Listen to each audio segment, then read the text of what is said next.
მოჭიდანვე რამაზ ნოზაძე კოალიცია ქართულ ოცნებას უერთდება. ამის შესახებ მან დღეს გამართულ ბრიფინგზე განაცხადა. ნოზაძის თქმით, საქართველო უნდა ჩამოყალიბდეს ისეთ სახელმწიფოდ, რომელშიც ნებისმიერ ადამიანს თავისუფლად შეეძლება საკუთარი აზრის დაფიქსირება და არ შეიზღუდება ადამიანების თავისუფლება. იგი არჩევნებამდე ოჯახთან ერთად ფოთში გადასვლას გეგმავს და კოალიციის მაჟორიტარი დეპუტატობის კანდიდატს ფოთში ეკა ბესელიას უცხადებს მხარდაჭერას.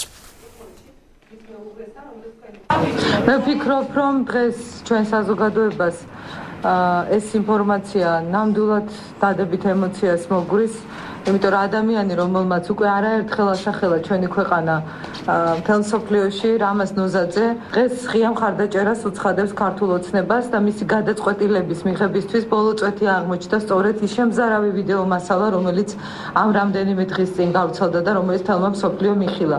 მე მინდა რომ ყველაფერი გაჟღერდეს ხმამაღლა ითქვას ყველაფერი და ეს საქართველო უნდა ჩამოყალიბდეს საბოლოოდ უნდა ჩამოყალიბდეს რომ არავის არ ეშინოდეს სიტყვის გამოთქმა საქართველოში რა და უბრალოდ მე როგორც ჩემი მეუღლე არის ფოთიდან მე გადავწყვიტე რომ ქალბატონ ეკას დაუდგე ფოთში